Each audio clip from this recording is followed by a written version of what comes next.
Okay, so now we're going to go over the cardiovascular system, excuse me, and we're going to go specifically over blood products and that. Our next lecture is, and should be the final lecture, is going to be over blood vessels. So when we're talking about blood, basically what we're referring to is what's the function of the blood, what's it composed of. We're going to talk about, of that composition, it's basically made up of plasma, formed elements. Platelets are technically a portion of formed elements, but we'll do that as the other, and then talk about the homeostasis. So again, the body is constantly in chemical communication with the outside environment. So what that basically means is we're taking receptors from the outside and we're transitioning it inside. We're also absorbing nutrients through the linings, and then we're getting gas exchange, and we're getting waste products that all have to be functions. So how does all this come about? Well, blood is a big aspect in all of those aspects. We kind of talked about the chemical interactions of it being a transport network. Well, this basically has our hormones, as we just talked about, are transported in here. Proteins, other communication devices are transported through the blood, and that communicates with the outside area. So blood's vessels and system transport throughout the entire body, and that's a good communication network, how it stays intact. Our components of our cardiovascular system is the fluid that's circulating. That's our blood products. We have the pump, basically our heart, that keeps everything moving, and then the tubing, which is our blood vessels, arteries and veins to carry everything around. And really, this is also the transport system that brings our oxygen, our nutrients, our waste products, and then not only that, but it's like I said, it's our hormones, our steroids, communication devices, everything that's going to be involved in there. So our heart is technically one of the first organ systems to be developed. It keeps our circulation early stages of embryonic growth, and it doubles in size every week. So what's the function of the blood? Well, the blood basically is, again, it's kind of all those aspects we talked about. It is basically, it's in a fluid that comes through, and it does basically 5 major things. One, it transports gases, nutrients, hormones, waste products, all those throughout the system. It helps regulate our pH and the ion composition. It has a basically component of blood clotting, so it tries to maintain and take care of itself with injuries. It carries white blood cells around other defense mechanisms against toxins and pathogens, and it also is a way that we help regulate our temperature. So our transport, as we talked about, again, it's going to carry all those around to each other. It gets gas exchanges at the most cellular levels. At that gas exchange, it gives oxygen and nutrients, but it also picks up all the waste products. Then it can take those off to the kidneys to be excreted. It's also carrying drugs and that to the liver, which help get detoxified. It's regulating our pH. Basically, it's through the kidneys as well as in the liver, where there's pretty much an exchange and balancing out of those areas down the loop of Henle, where there's that concentration gradient. It's getting rid of excessive alkalosis or excessive acidotic chemicals, and that's where it basically causes a balance. So it's keeping our pH, trying to do that, as well as it's working with our respiratory system to blow off CO2 and blow off waste products or slow down and such. So it's a big regulation of our pH and how it goes, and that's what carries everything around. Other aspect is once we get muscle contraction, as I talked about in there, in our anaerobic metabolism of energy produces lactic acid if we don't have enough oxygen to form the Krebs cycle. So we've got to get rid of those waste products. There's also a whole lymphatic system that goes along as well as the blood system that's part of this waste product and everything as well, which we'll get into later. We have the whole clotting cascade and ability to stop bleeding if we do have bleeding in the area. As far as if we get toxins, pathogens, viruses, our body basically has white blood cells and different antibodies that it carries around to basically fight off infections and disease process. And then the way that we distribute that fluid out to the skin, we're able to take heat away, or we're basically able to constrict the vessel's outside surface and maintain those heat into our core area. So how we restrict and increase flow of blood vessels can help us regulate our temperature. So what's it composed of? Okay, so big important factor here I do want you to know is what is the composition of blood? Well, 55% of blood is just plasma proteins product, and I'll go over that. And the other 45% is formed elements. Some people break that down into a couple different aspects where they go plasma is about 55%, which is built up of the proteins, fibrogen, globulins, albumins, everything like that. That part I'm not worried about. Whereas the other 45% of formed elements, realistically 44% they say is going to be red blood cells. This is a majority of it right here. Small percentage is white blood cells, and then about 1% is platelets. So realistically, if we looked from formed elements, that's your platelets, your white blood cells, and your red blood cells. So if I said, what's 3 components of blood? Well, I would say red blood cells are probably 44% of the area. Plasma is 55%, and 1% are these formed elements, which basically include platelets and white blood cells. So there's different ways, and the books are going to show different things, but if you put platelets and white blood cells as 1%, red blood cells is 44%, and plasma is 55%, that would be acceptable for me. Red blood cells, basically, they're these erythrocytes, and this is what transports our oxygen and carbon dioxide. So we also have white blood cells. Out of those formed white blood cells basically are part of our defense mechanisms. We'll get into this later when we deal with those, but they're made up of leukocytes. There's other aspects of getting into that I'm not going to get into here. I just want you to know that. And platelets, which basically help with our clotting cascade.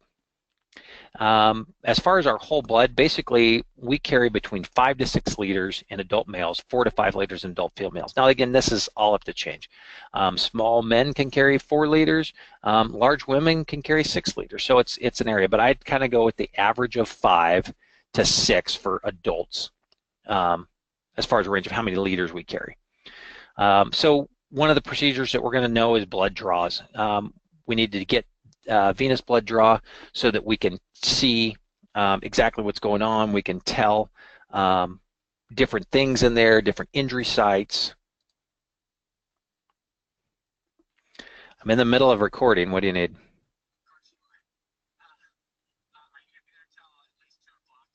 Yeah, I'll be here till probably 4. Okay.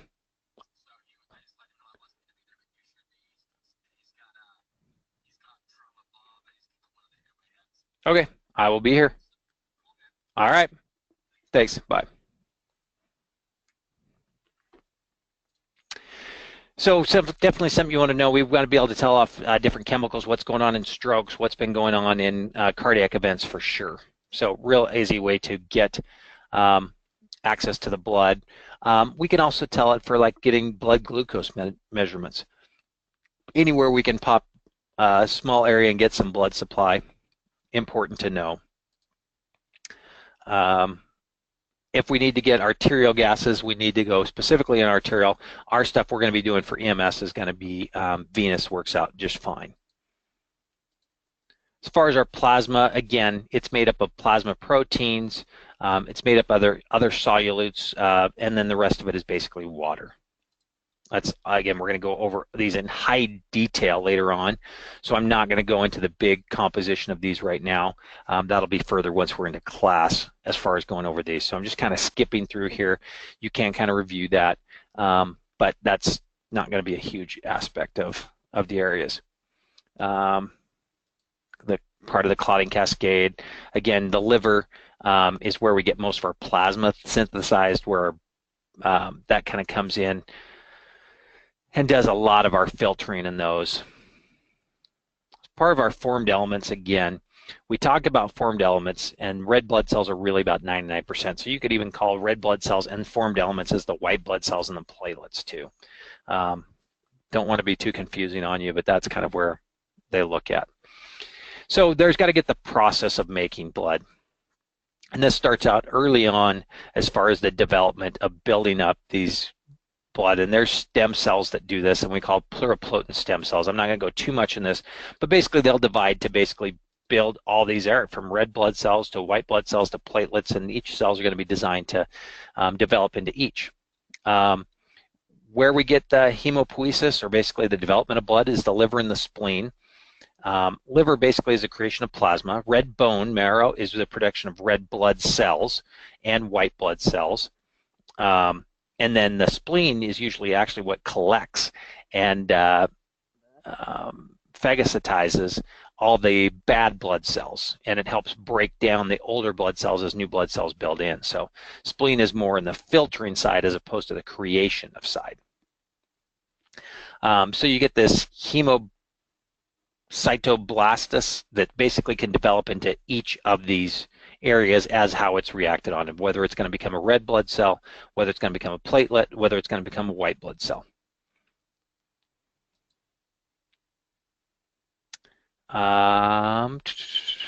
Let's go see. I'm going to go, hematocrit is basically the percentage of whole blood occupied. So basically, if we're doing a hematocrit, it's going to basically tell a little bit different in males versus females, but it also is the different of, are you an athlete and are you using a ton of red blood cells versus you're not as active and you have less red blood cells, but it's that combination of percentages that we went in. So I'm going to keep looking through here until I come across the next areas that we need to know. The structure is basically a biconcave disc. It's designed basically for passing through the cells.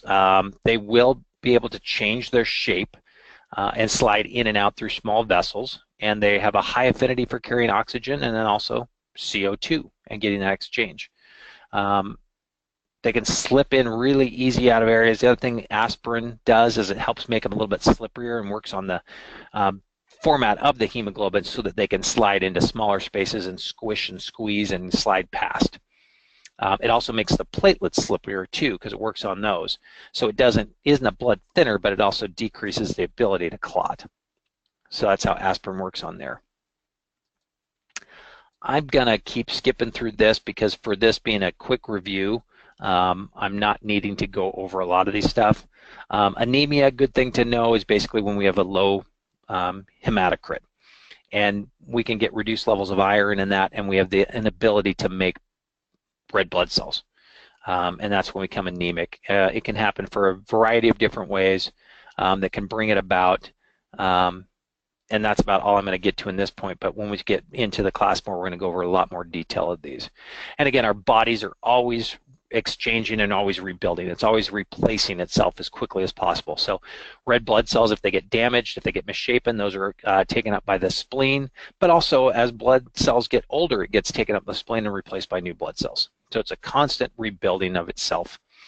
And it's broken down and built back up on a constant cycle. So we're always growing.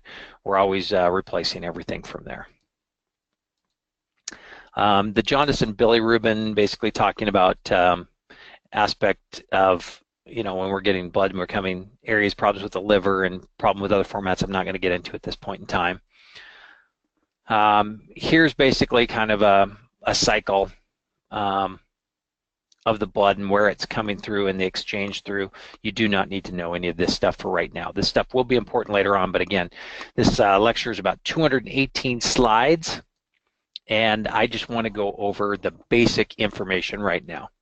And that's about it on here. So we will be going over all these aspects of red blood cells, maturation, white blood cells, maturation. All these things will be important, but for right now, I'm not going to hold you accountable for any of these stuff. And for our class, we won't be doing that. Different aspects that start there. Erythropoietin is basically a hormone. Again, we talked about this in our endocrine cycle that actually causes the process of forming red blood cells. So it's basically released when we're anemic, we have low counts, or when we're sick or anything like that, and it's released to basically go to the red bone marrow, and the bones is where we build it up and cause that area. It stimulates the erythroblasts and then starts getting an increase in red blood cells. So we keep building those up. And you can see exactly from the area where it's coming in and where it acts to. So that's about all I need you to know is erythropoietin is basically that it starts the process. As far as red blood cells, basically we have different blood types that are out there. And then not only besides the blood types, we have different antigens, or what we call surface antigens. So we talk about the different type of blood types. Well, we have type A, type B, and type O, and then combinations with there. And then we have an RH factor, what we call a Rhesus factor, and we're either positive or negative. So those are the different ways we talk about blood typing. So this is very important for you to know. If we get a blood type, type A, it has the type A antigen only. A type B has the B antigen only. A type AB has both A and B antigen. And type O has neither antigen A or antigen B. So we talk about the universal donor and the universal acceptor that's out there. So what we're looking at is a type A has the surface antigens of a type A, antigen on B. And again, these are just represented. A and B has a combination of both, and type O has none of those. About 46% of the population is type O, and only 4% is AB. So a smaller concentration, larger concentration is A. Again, not that important to know, but kind of know where it's at. The other aspect onto the blood is this RH factor or Rhesus factor antigen. So if you have the antigen, you're RH positive. If you don't, you're RH negative. And that's another factor we do when we go blood typing, because again, if we have interacting antigens, they can actually fight each other out, and that becomes really important, especially when we're talking about mom and baby, and how it's going to react when those bloods come in and how those antibiotics react. So we'll go over that in more detail later, but basically what I want you to know here is type A contains blood contains circulating anti-B antibodies.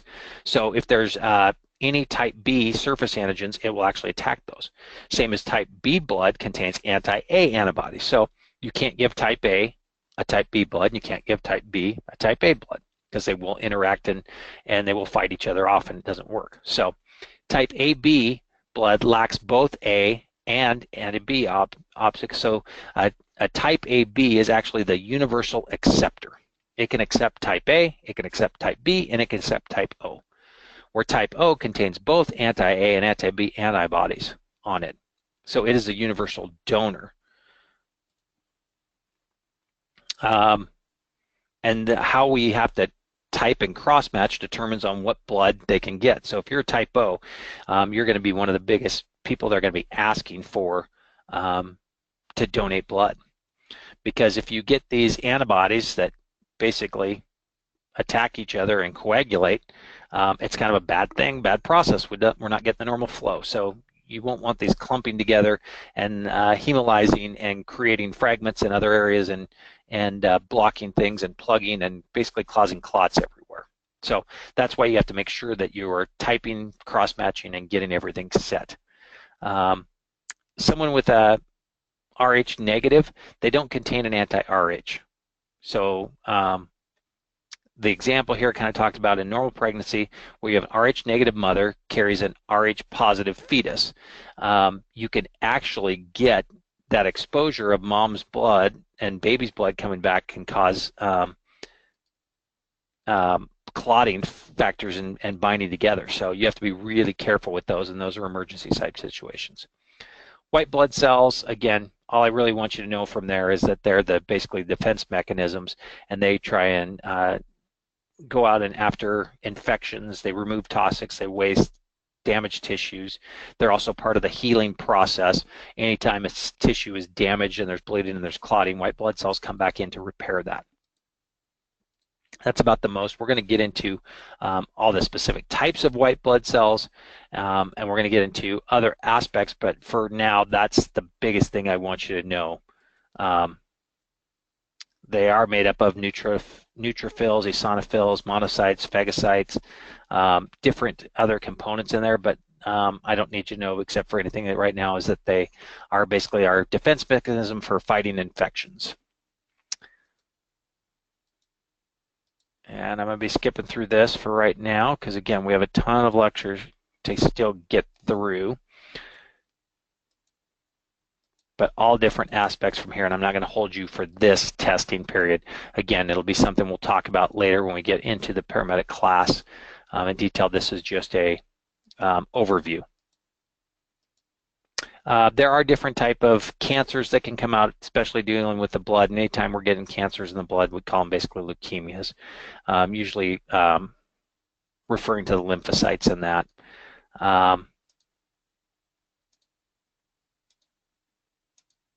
That's all I'm going to get into here. There's white blood cell formation as there's red blood cells, and each hematoblysis will basically form into a stem cell and produce whichever type of cell we were trying to get, whether it's an eosinophil, a basophil, a neutrophil. There's different types of T cells that are out there. There's T cells and B cells, which again are more for the antibiotic side, fighting off diseases and that, and we'll talk about those more later. When we're dealing with platelets, they're basically just components of the clotting system. They're one of the biggest things that first identifies. They're floating out constantly. Like I said, it's 1%, roughly about 1% of the blood supply. They're continuously circulating. We have to have a lot of them out flowing. You see 150 to 500,000 in each microliter of blood, because that's out there, and it detects if there's an injury, and it starts the clarity factor, because once we lose blood, unless you can replace it with blood, I can replace all your fluid, all your blood with fluid, but it doesn't transport oxygen. So it's very important to be able to contain those. So we have to have a lot. So if you have a low platelet count, which they refer to as thrombocytopenia, it makes it harder to basically clot, and you can bleed out and have a lot of problems. Same type of thing can happen when you have blood thinners in other areas. It keeps you from your ability to clot. So our body's always got to stay in a process of homeostasis, always rebuilding. Anytime we have this area, we're getting a vascular phase, a platelet phase, and a coagulation phase are the three areas it comes through. Our vascular phase is basically building our blood vessels up, keeping our diameter, keeping the area tighter to decrease the amount of flow. So we see our arterioles will constrict and try and shut down the amount of blood flow that can come. And then when that comes down, it also pulls the cells in a lot easier, the squamous cells. They become stickier as they're closed and clotted down together, and they try and occlude there. The platelets then notice the injury. Those will start laying down a matrix, and it works with collagen and other fibers to basically form a matrix across the area and build up a clot. And then it forms this little plug around the wall, trying to stop any bleeding or any blood supply getting through. And then it coagulates, as basically as those bloods start clotting together, they start basically fusing and solidifying the area. There's a clotting cascade of several steps and factors that need to be involved in that. But as it lays down this matrix, the blood supplies will catch to it, and they'll just clot and form a hard layer until that area then is stopped bleeding, letting any blood out there, and then your white blood cells and other plasma proteins come in, and those will help build new blood cells around the area. So I'm not going to get into the clotting cascade at this process. We will get into that more extensively later. There is a big process in intrinsic and extrinsic pathways. There's different factors that can, if we have loss of, that basically make us hemophiliacs, Christmas disease, lots of different things up there that can stop this process. And here's just a quick aspect of the clotting cascade and all the hormones, factors, everything that's involved with it. So it's a quite extensive process, which we'll go over later. But for right now, we don't need to worry too much about this.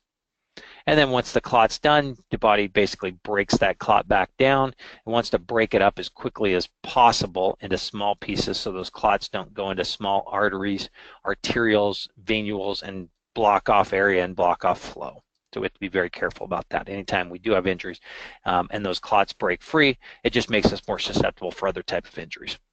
So big things, again, I want you to know is describing the components, the percentages, what's blood, what's plasma, what's platelets / formed elements, which is the white blood cells. Kind of understanding where blood is made, its main origin, where it comes through, And that's about it for today. Appreciate your time.